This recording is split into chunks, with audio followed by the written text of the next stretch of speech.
रचना का एडमिशन दिल्ली के एक कॉलेज में हो गया। रचना बहुत खुश थी। रचना के पापा कानपुर के देहात के एक स्कूल में टीचर थे। बेटी को इतने बड़े शहर में भेजने से घबरा रहे थे। तब रचना ने कहा, पापा आप चिंता न करें, मैं सब संभाल लूंगी और ऐसा मौका बार बार नहीं मिलता। अपने पापा को किसी तरह समझा बुझाकर रचना दिल्ली के लिए रवाना हुई।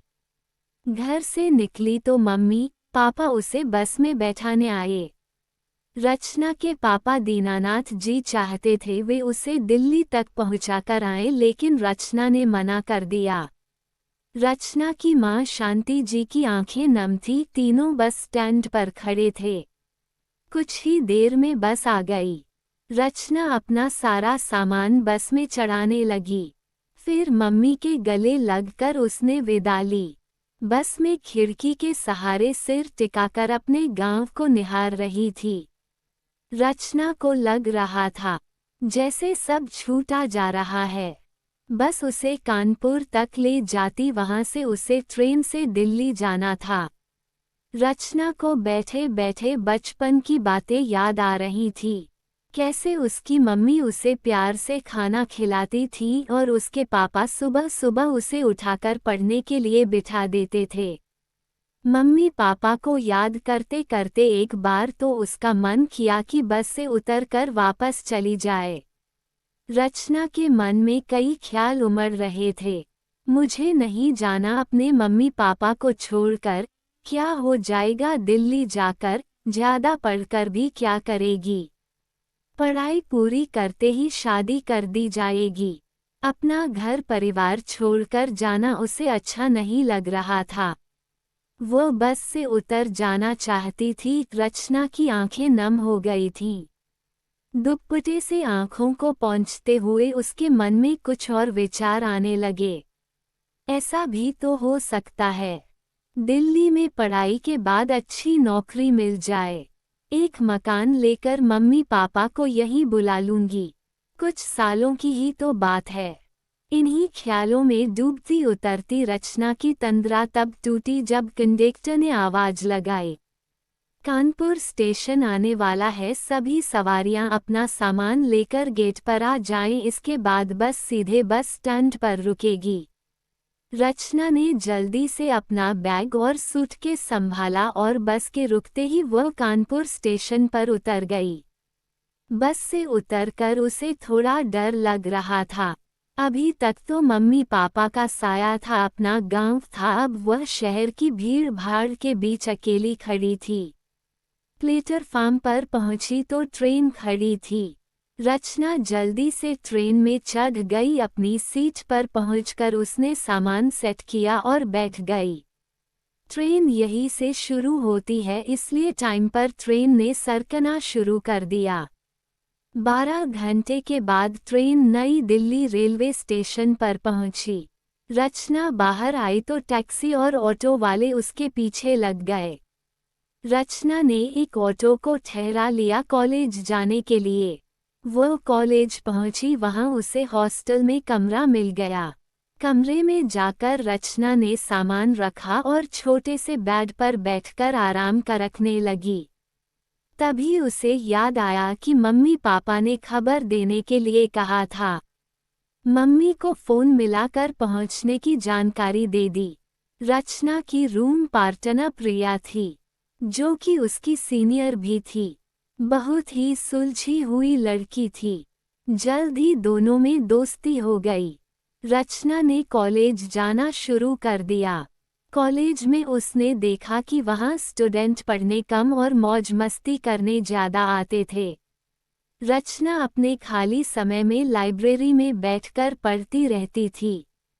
एक दिन वो पढ़ रही थी, तभी प्रिया को अपनी ओर आते देखकर वह मुस्कुराने लगी। अरे प्रिया, तुम और लाइब्रेरी में, तुम तो कभी यहाँ नहीं आती। प्रिया ने फटाफट रचना की किताब बंद कर दी। आज सब घूमने जा रहे हैं, तू भी चल, रचना ने पीछा छुड़ाते हुए कहा। प्रिया, मुझे ये सब पसंद नहीं, अभी बहुत पढ़ाई करनी है, तुम सब जाओ।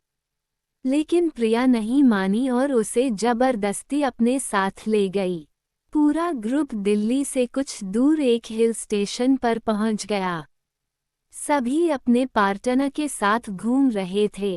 रचना एक पेड़ के नीचे बैठकर आसपास के नज़ारों को देख रही थी। तभी उसी की क्लास में पढ़ने वाला सचिन उसके पास आया। अरे रचना, तुम यहाँ अकेले बैठे हो, प्रिया कहाँ है?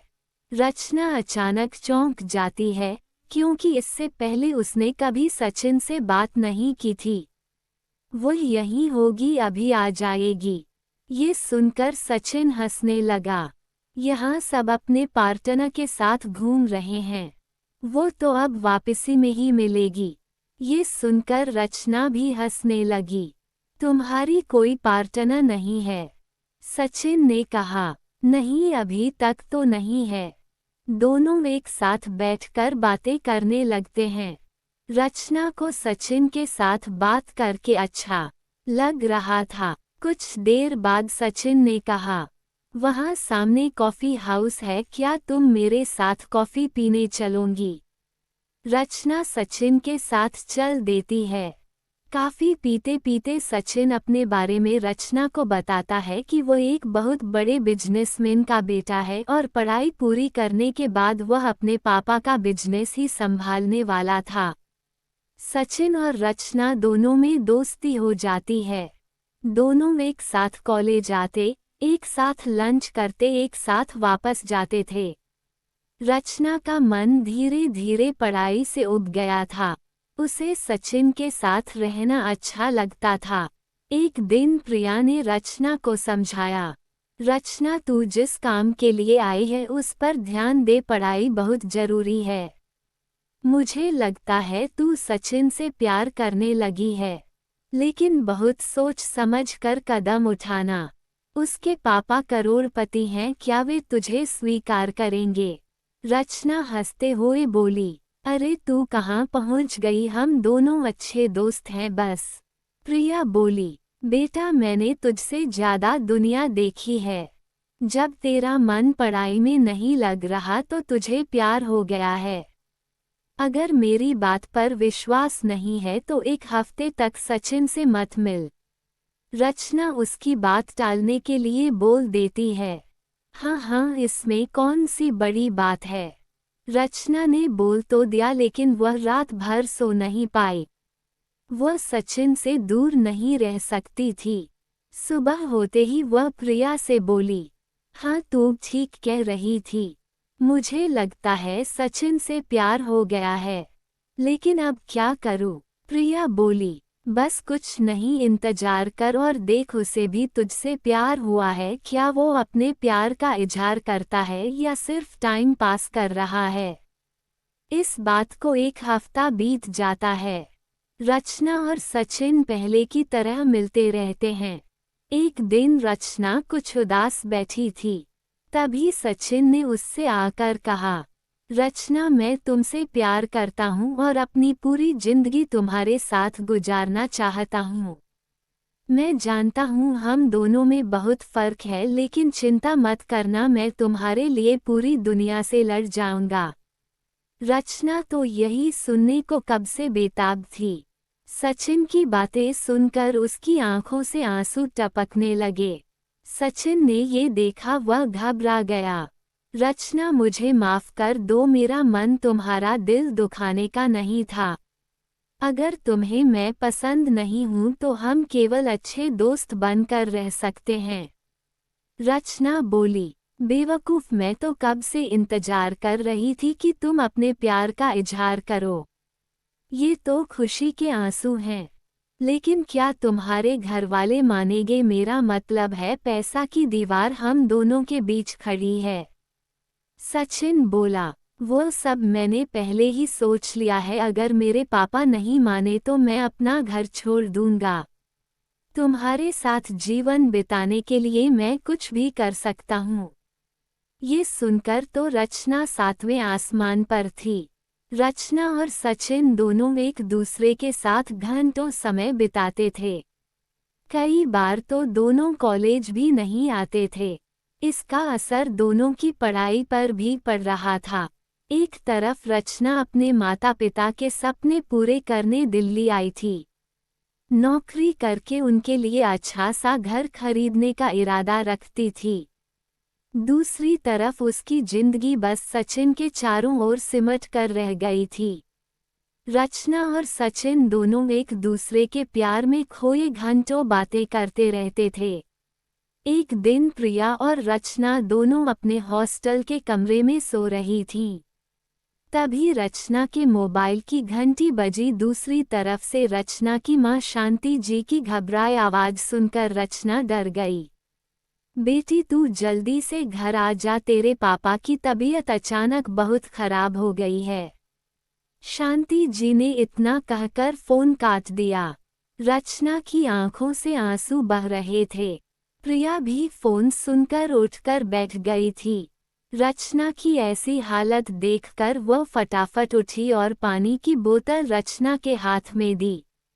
रचना ने 2 घूंट पानी पिया। क्या हुआ रचना, तू रो क्यों रही है, किसका फोन था? प्रिया, मेरे पापा बहुत बीमार हैं, मुझे घर जाना पड़ेगा। मैं अभी ऑनलाइन टिकट देखती हूँ, शायद रात की किसी गाड़ी में रिजर्वेशन मिल जाए। ये कहकर रचना जल्दी जल्दी मोबाइल में टिकट ढूंढने लगी। तभी प्रिया बोली, तू घबरा मत, सब ठीक हो जाएगा, ला मैं तेरी पैकिंग कर देती हूँ। प्रिया पैकिंग में लग गई।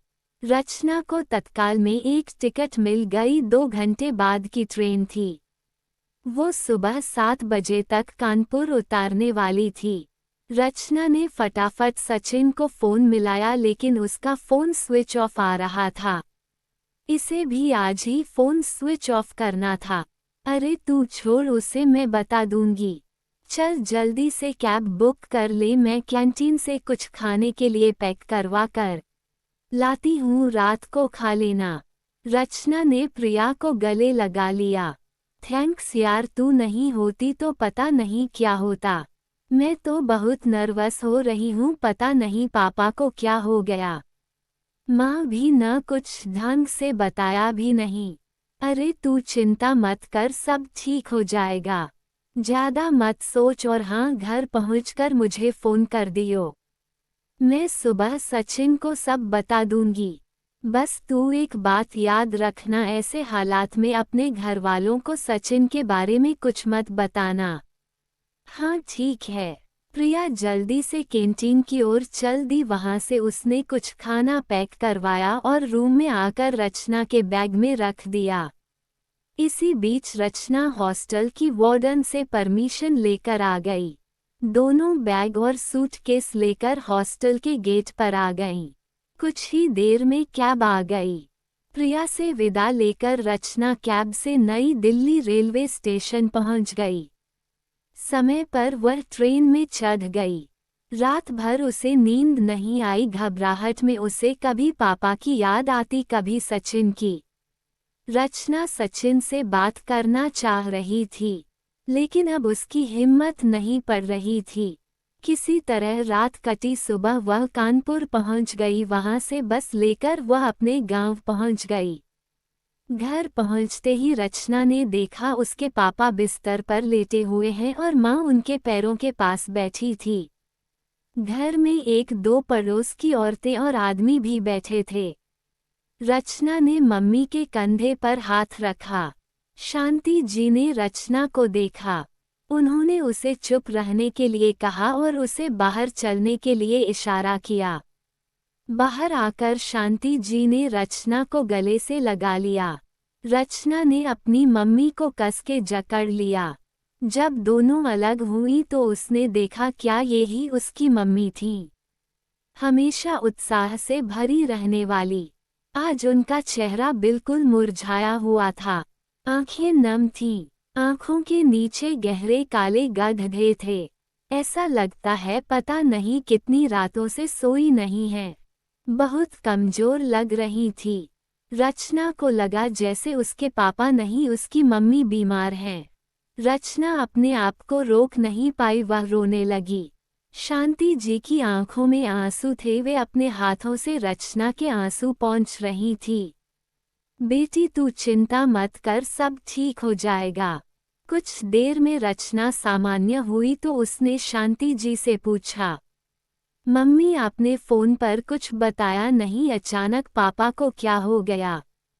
बेटा तेरे पापा स्कूल गए थे, वहीं बेहोश हो गए। स्कूल वाले इन्हें हॉस्पिटल ले गए, वहां पता लगा इन्हें हार्ट अटैक आया है। उस समय तो उन्होंने इंजेक्शन और दवाइयां देकर इन्हें बचा लिया, लेकिन तुरंत कानपुर रेफर कर दिया। हम इन्हें कानपुर ले गए, वहां पता लगा कि इनके हार्ट में ब्लॉकेज है, वहां स्टंट डाली गई। इस सब के बीच मैं इतना घबरा गई थी कि तुझे फोन करने का ध्यान ही नहीं रहा। रचना ये सुनकर आश्चर्य से बोली, ये क्या कह रही हो मम्मी, ये सब कब हुआ था? पापा घर कब आए? बेटी इस बात को 1 सप्ताह हो गया, मैं कल ही तेरे पापा को छुट्टी मिली है। मैं अपना फोन घर पर ही भूल गई थी, घर में आ नहीं पाई, कल हम आए तब मैंने तुझे फोन किया। रचना को अपनी मम्मी पर बहुत गुस्सा आ रहा था। वो कमरे में जाने लगी तो उसकी मम्मी ने कहा, बेटा अभी तेरे पापा दवा खाकर सोए हैं, 3-4 घंटे बाद उठेंगे। डॉक्टर ने कहा है वे जितना आराम करेंगे उतनी जल्दी ठीक हो जाएंगे। तुझे देखेंगे तो घबरा जाएंगे, कल भी मना कर रहे थे, कह रहे थे रचना को क्यों परेशान कर रही है, मैं ठीक तो हूँ। रचना वहीं खड़ी रह गई। अभी उसे मम्मी पर गुस्सा आ रहा था, लेकिन फिर उसने सोचा कि मम्मी ये सब अकेले झेला है। कितनी हिम्मत दिखाई मम्मी ने, ये सोचकर वह शांति से लिपट गई। बेटा चिंता मत कर, सफर से आई है, तू हाथ पैर धो ले, मैं चाय बनाकर लाती हूँ, फिर तू आराम से सो जा, जब तक तू उठेगी तेरे पापा भी जग जाएंगे। रचना वहीं पास में पड़ी एक कुर्सी पर बैठ गई। कमरे में बैठे लोग अपने अपने घर चले गए। उनके जाने के बाद रचना पापा के सिरहाने बैठकर उन्हें निहारने लगी। कुछ देर में शांति जी चाय बना लाई, साथ में कुछ बिस्कुट भी थे। रचना के सिर में दर्द हो रहा था, चाय के साथ बिस्कुट खाकर उसे बहुत राहत मिली, वह रात से भूखी भी थी। शांति जी भी अपना चाय का कप लेकर उसके पास आकर बैठ गईं। मम्मी आप अपना भी ध्यान रखो, कितनी कमजोर लग रही हूँ। क्या करूँ बेटी, कुछ खाने का मन ही नहीं करता। हॉस्पिटल में भी आस पड़ोस के लोग खाना पहुँचा आते थे, लेकिन मेरे से खाया नहीं जाता था। अब घर में अकेले कुछ बनाने का मन नहीं करता, बस तेरे पापा के लिए खिचड़ी या दलिया वगैरह बनाती हूँ, वही बचा हुआ खा लेती हूँ। रचना को अपनी मम्मी पर बहुत तरस आ रहा था। अब तुम चिंता मत करो, मैं आ गई हूँ, खाना मैं बना लूंगी। शांति जी के चेहरे एक फीकी सी मुस्कुराहट आई और चली गई। कुछ देर बाद रचना दूसरे कमरे में सोने चली गई। रचना के जाने के बाद जब अगले दिन प्रिया कॉलेज पहुंची तो सचिन ने उसे रोककर रचना के बारे में पूछा, प्रिया रचना कहाँ है और उसका फोन क्यों स्विच ऑफ आ रहा है? प्रिया ने उसे सारी बात बता दी। ओहो कल मेरे फ़ोन की बैटरी खत्म हो गई थी, प्लीज़ अगर रचना से बात हो तो मुझे बता देना। सचिन बहुत परेशान हो गया। शाम को उसने रचना को फिर से फ़ोन मिलाया। रचना कैसी हो तुम और तुम्हारे पापा कैसे हैं? मुझे तो बहुत चिंता हो रही थी। तुम्हारा फ़ोन भी स्विच ऑफ था, मैं वहाँ आ जाऊँ क्या? एक ही सांस में सचिन ने सारे सवाल पूछ डाले। सचिन मैं बिल्कुल ठीक हूँ, तुम चिंता मत करो, पापा को हार्ट अटैक आया था, अब ठीक हैं और तुम यहाँ मत आना, ये गांव देहात है, मैं किसी को तुम्हारे बारे में क्या बताऊंगी। लेकिन रचना तुम वापस कब आओगी? मुझे तुम्हारी बहुत चिंता हो रही है। सचिन अभी तो मैं नहीं आ सकती, क्योंकि मम्मी पापा की देखभाल कर रही हैं, ऐसे में उनकी हालत भी ठीक नहीं है, न ढंग से खाती हैं न पीती हैं। मुझे पापा के साथ साथ उनका भी ख्याल रखना होगा। लेकिन तुम्हारी पढ़ाई का क्या होगा? रचना को कुछ समझ नहीं आ रहा था, उसने कहा। सचिन अभी कुछ कह नहीं सकती, बाद में देखा जाएगा। ये कहकर रचना ने फोन काट दिया क्योंकि उसकी मम्मी बुला रही थी। दीनानाथ जी जग चुके थे। रचना को देखकर वे बहुत खुश थे। शांति, तुमने बेकार इसे परेशान किया, अब तो सब ठीक हो गया था। रचना अपने पापा के गले लग गई। पापा, आपको इस हाल में देखकर मुझे कितनी तकलीफ हुई है। मम्मी को पहले ही मुझे खबर करनी चाहिए थी, सब कुछ अकेले ही संभालती रहीं। तभी शांति जी कमरे में आई। अच्छा, आते ही पापा से मम्मी की शिकायत शुरू कर दी। ये सुनकर दोनों हंस पड़े। उन्हें देखकर शांति जी भी हंस पड़ी। देखा, मेरी बेटी के आने से तुम्हारे चेहरे पर मुस्कान तो आई, वरना सारे दिन उदास बैठी रहती थीं। अब मैं जल्दी अच्छा हो जाऊंगा। दीनानाथ जी ने शांति जी की ओर देखते हुए कहा। प्रिया हर दिन रचना को फोन करके उसका और उसके पापा का हालचाल पूछती थी। एक दिन प्रिया ने बताया कि सचिन कई दिन से कॉलेज नहीं आ रहा। जब प्रिया ने फोन किया तो बोला, रचना के बगैर मन नहीं लग रहा, इसलिए वह अब तभी कॉलेज आएगा जब रचना आ जाएगी। उसकी बात सुनकर रचना कुछ परेशान हो गई। उसने तुरंत फोन काटकर सचिन को फोन मिलाया। सचिन, मैं ये क्या सुन रही हूँ, तुम कॉलेज नहीं जा रहे हो। मेरे कारण तुम्हारी पढ़ाई का नुकसान हो, ये मुझसे बर्दाश्त नहीं होगा। तुम कल से कॉलेज जाओ, मुझे तो आने में अभी टाइम लगेगा। तुम नोट बनाकर रखना, मैं तुमसे ले लूंगी। नहीं रचना, मुझे तुम्हारी याद आती है, कॉलेज में अच्छा नहीं लगता, मैं नहीं जा रहा कॉलेज। बस एक बार मुझे अपने गांव आने दो, तुम्हें देखे बगैर मेरा मन उदास रहता है। रचना ने हंसते हुए कहा। अरे साहब, मैं कहाँ भागी जा रही हूँ।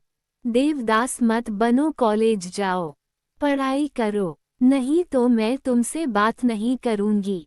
अच्छा ठीक है, कल से चला जाऊंगा, लेकिन तुम्हें मुझसे रोज बात करनी पड़ेगी। हाँ ठीक है, चलो अब मैं कल बात करूंगी, अभी मम्मी बुला रही हैं। सचिन अगले दिन कॉलेज गया। उसने किसी तरह कॉलेज में कुछ लेक्चर अटेंड किए और फिर घर आ गया। दोस्तों, अगर वीडियो अच्छा लगा तो वीडियो को लाइक और चैनल को सब्सक्राइब जरूर करें। और इन कहानियों को सुनाने का उद्देश्य किसी को परेशान करना बिल्कुल भी नहीं है। ये कहानी आपको इसलिए सुनाई जाती है ताकि आप लोग इन कहानियों में से कुछ न कुछ सीख सको और अपने जीवन में उस चीज़ को अप्लाई कर सको।